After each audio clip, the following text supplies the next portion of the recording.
Bismillahirrahmanirrahim. Assalamualaikum warahmatullahi wabarakatuh.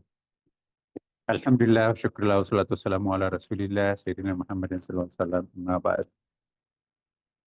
Saya hanya bisa mengucapkan Alhamdulillah wa syukurillah karena benar-benar ini banyak sekali ya pertolongan Tuhan yang membantu jemaah haji Indonesia. Bahkan banyak keajaiban dan sampai Kementerian Haji dan Kementerian eh, Agama, Kementerian Kesehatan pun juga melihat Alhamdulillah kita satu tim yang sangat solid. Solid dalam arti masyarakat. Masyarakat itu ada 8. Tiba-tiba begitu solidnya, berbeda dengan yang pertama kami rapat sebelum berangkatan. Dan juga tim kami pasti solid ya. Kemudian juga bersama dengan kesehatan, tim kesehatan pun juga ya sekarang ini berada di bawah kendali kita semuanya di Amirul Hajj. Dan yang paling penting juga kami mendapatkan banyak masukan dari rapat dengan pendapat dengan Komisi Pengawas dan Komisi 8 DPR RI kemarin, dan kekhawatiran-kekhawatiran yang disampaikan DPR, Alhamdulillah memang kami sudah simulasikan semuanya ya. Jadi saya sangat optimis bersama dengan teman-teman. Pelaksanaan haji tahun ini insya Allah akan lebih baik ya, baru walaupun misalnya banyak hal-hal perubahan yang mendadak ya, tiba-tiba. Nah, tetapi itu bisa kita melakukan perbaikan secara sistematis dan juga lebih cepat dan tepat. Dan itu mendapatkan pengakuan dari Kementerian Haji tadi malam ya. Para pemirsa dan Bapak Ibu sekalian, izinkan saya menyampaikan bahwa schedule kita pada hari ini ya, setelah tadi malam itu sebetulnya saya ingin mulai start dari pertemuan kita dengan DPR, karena di situ kan ada persetujuan antara persepakatan kami dengan DPR dengan banyak poin. Tetapi sekali lagi ya bahwa itu persepakatan kami ya sebatas di dalam jangkauan kami. Contoh yang di luar kemampuan kami ya sebagai penyelenggara, kemarin kita menyampaikan bahwa ada sekitar 36.000 jamaah yang akan tanazul ya. Tetapi kira-kira sekitar itu kita tutup rapatnya jam 1 ya. Tapi sore jam 2, jam 3-an setelah tim Kementerian Haji melakukan evaluasi, maka ditetapkan bahwa tidak ada tanazul yang dilaksanakan. Ya, tanazul secara resmi seperti yang kita rencanakan. Maka dalam waktu yang sangat singkat, tim kami ya, kita bisa bayangkan merubah data itu menjadi kembali seperti biasa, dan persiapannya juga kembalikan ke kemah seperti biasa. Dan tadinya makanan dan pengobatan di tempat-tempat tanazul itu pun juga itu dikembalikan ke kemah dalam waktu yang hitung jam. Saya berterima kasih kepada tim kami yang begitu kompak ya, dan juga perhatian Kementerian Saudi Arabia yang begitu respect terhadap Indonesia ya. Nah, maka dia katakan bahwa hanya Menteri Agama lah yang kami sering terima di kantor kami. Karena ini sampai tadi malam pun juga kita diskusi banyak. Nah, keputusan yang terakhir ini adalah, saya ulangi dulu, keputusan DPR itu bahwa tanazulnya sekitar 36 ribuan. Dan juga termasuk juga ada yang kita safari wukuf ya, sekitar 500 orang, tetapi itu semuanya ada pergeseran berdasarkan perkembangan yang kemarin. Tetapi kita melakukan lobby-lobby sesuai dengan kondisi objektif yang kami miliki. Saya sendiri bersama didampingi dengan tim menghadap ke Menteri Kesehatan ya. Di rapat yang di tim kesehatan kemarin, tiba-tiba ada perubahan bahwa safari wukuf itu, dan termasuk juga bahkan menyebut-nyebut itu akan ada semacam penggantian ya, badalnya ini. Jadi tim kesehatan kita memberikan laporan kepada tim kesehatan Saudi Arabia, Kementerian Saudi Arabia, bahwa ada sekitar 3.500 jemaah haji kita itu termasuk jemaah haji riskan. Riskannya karena apa? Riskan karena faktor umur, faktor komorbid, difabel, dan juga ada faktor-faktor lain seperti kelelahan dan seterusnya. Nah, maka akhirnya begitu concernnya terhadap jemaah haji kita, maka Menteri Kesehatan Republik Indonesia, Menteri Kesehatan Saudi Arabia itu menetapkan bahwa 3.500 itu kita bagi tiga.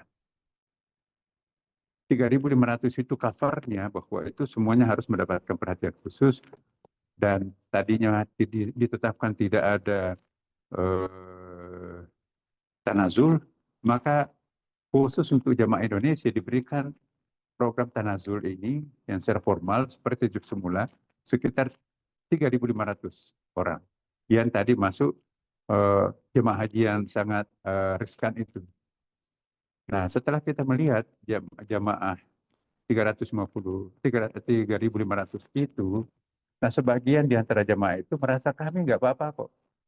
Nah, jadi kami akan malam-malam kami mengecek satu persatu data-data sesuai dengan dokter yang kita miliki di sini ini. Maka disampaikan lagi kepada Kementerian Haji bahwa ini kondisi objektifnya di lapangan seperti ini. Yang jelas memang ada sekitar 1.000 orang yang menjadi pusat perhatian kita yang sangat riskan. Antara lain ya ada sekitar 500-an yang memang penyakitnya sangat parah ya. Dan itulah nanti yang dilakukan dengan safari wukuf ya. Jadi kembali lagi safari wukuf muncul, tapi safari wukufnya itu berbeda dengan konsep kita semula. Dan ini yang diterima oleh Kementerian Haji. Jadi safari wukuf itu nanti memang tetap diperjalankan lebih awal, ya otomatis tetap lewat di Musdalifah, tapi langsung masuk di kemah-kemah di Mina dan tidak boleh keluar. Nah, karena dia tidak bisa kemana-mana, tidak bisa keluar, yang sekitar 500 itu dan mungkin bisa bertambah, ya sekitar maksimum 1.000 ya. Dengan itulah nanti yang akan ditaukilkan. Ya, saya ingin bedakan dulu, ada yang dibadalkan, ada yang ditaukilkan. Ini bahasa fikih. Apa perbedaan badal dan taukil? Kalau badal itu ada sekitar 250-an ya di rumah sakit, memang tidak bisa bergerak. Di safari goyang saya sedikit itu bisa bermasalah. Sementara pemerintah Saudi Arabia ingin sekali mengeliminir atau meminimalisir jumlah korban yang meninggal di jamaah haji tahun ini. Maka itu diberikan doktrin yang sangat kuat dari Raja agar Menteri Kesehatan itu sangat-sangat memperhatikan Indonesia karena jamaah haji yang paling besar adalah Indonesia kan. Diberikan perhatian. Nah, sekitar 300 dan diharapkan jangan terlalu banyak tambahnya, maksimum kita target itu kita nanti perkirakan 350 ya. Itulah nanti yang dibadalkan. Begitu concernnya terhadap jemaah haji Indonesia, sampai urusan badal itu pun juga akan ditanggung oleh Menteri Kesehatan. Itu peraturan kami. Padahal satu badal itu bisa 20 juta rupiah itu. Nah bayangkan kalau mereka akan menanggung seluruh badal maksimum 1.000 itu, 1.000 kali 20 juta sama dengan berapa itu? Iya. Dan itu tidak akan membebani kita karena begitu concernnya terhadap jamaah haji Indonesia. Tapi setelah kita akan adakan evaluasi, ternyata tidak sebanyak itu. Ya, saya sendiri juga bersama dengan tim kesehatan ke rumah sakit dan ke dakar-dakar dan ke hotel-hotel. Ternyata mereka itu sudah merasa sanggup ya. Tetapi dengan catatan walaupun dia merasa sanggup, kami juga tetap harus mengacu kepada standar yang ditetapkan oleh Saudi Arabia. Nah, inilah nanti yang akan disafari wukufkan sampai ke nanti di Mina. Di Mina nanti itulah. Nah, kita taukilkan. Kami sudah siap semuanya, siapa yang akan membadalkan si A, B, C, D, dan seterusnya. Nah, kami tidak menggunakan orang luar karena kami menghindari semacam penipuan dan sebagainya. Seluruh aparat kami. Dan yang paling pertama adalah kami prioritaskan Mustashabini. Itu ada sekitar 25 orang ya, tanpa sekretaris. Itu yang akan menghandle orang-orang yang akan dibadalkan dan ditaukilkan. Ya, karena dia tahu syaratnya kan, karena itu ulama-ulama. apalagi juga masih muda-muda ya. Nah, ini yang kami sampaikan kepada Bapak Ibu sekalian. Nah, selanjutnya itulah nanti yang setelah dilakukan eh, pelontaran ya, maka itu dilanjutkan kembali di ke hotel-hotel yang telah disiapkan oleh panitia. Lengkap di situ juga ada fasilitas dokternya, makannya, ya. Sampai nanti pada akhirnya akan bergabung dengan kloternya setelah nafar 1, nafar tani dan seterusnya, dan itu nanti akan kembali seperti eh, di mana mereka diberangkatkan sekarang. Nah, jadi ini ada satu kekhususan yang diberikan kita betul-betul oleh pemerintah Saudi Arabia. Saya selaku wakil pemerintah betul-betul hadir sendiri mengucapkan terima kasih atas perhatian khusus yang diberikan kerajaan Saudi Arabia, khususnya kepada Menteri Kesehatan dan juga Menteri Haji terhadap kami semuanya. Permintaan-permintaan kami seperti semuanya diterima. Nah, jadi ini tidak bertentangan dengan hasil yang kami sepakati dengan DPR kemarin. Karena di situ kan juga ada klausul bahwa sepanjang itu kewenangan kami. Nah, penetapan yang berkaitan dengan Saudi Arabia itu kita hanya sebatas melobi. Nah, yang terakhir saya ingin sampaikan bahwa alhamdulillah pada pagi hari ini saya sendiri juga sudah mau turun lagi ini. Sejak jam 6 tadi, jamaah kita sudah standby di lobi-lobi. Kami diberikan waktu jam 6 sampai jam 10 sudah harus standby. Kemudian mobil-mobil yang berapa puluh ribu itu ya jamaah Indonesia itu keluar dari kandangnya itu dari jam 6. Jadi ada yang nyampe di hotel masing-masing itu jam 7, jam 8 karena macet kan. Nah, jadi mungkin sekitar jam 9 ini ya sudah mereka itu mulai berangkat ke Arafah. Ya, tentu beransur-ansur ya. Nah, teman-teman juga sangat cerdas ya bahwa supaya tidak berkumpul di lobi nanti nama-namanya susah dicari, jadi diatur lagi siapa gelombang pertama di lantai awal, lantai 1 ya, lantai 2, lantai 3. Jadi sangat sistematis. Ini yang dilakukan oleh tim kita. Kita sangat berterima kasih kepada tim tentara ya, beberapa kolonel yang kita libatkan dan betul-betul sangat ahli dalam mengevakuasi massa. Terima kasih sekali lagi kepada TNI dan Polri atas bantuannya kepada kami. Dan insya Allah mengenai mobilisasi tim kesehatan dan tim penanggulangan sudah sampai di lokasi masing-masing. Jadi begitu ada jamaah di situ, itu langsung diberikan instruksi. Kami juga mengingatkan bahwa sesuai dengan ketentuan yang hasil seminar kami kemarin bersama dengan seluruh pimpinan Amirul Hajj di seluruh dunia, bahwa ada ketentuan yang disampaikan Menteri Haji tidak boleh keluar dari kemah antara jam 10 sampai jam 4 karena panasnya sangat ekstrim. Bisa lebih dari 50 derajat Celcius. Termasuk tidak boleh mengunjungi Jabal Rahmah. Dan itu ada sweepingnya polisi-polisi di situ nanti. Nah, kemudian juga disarankan untuk internal kami ini, memang kita dapat jam 6 sampai jam 10.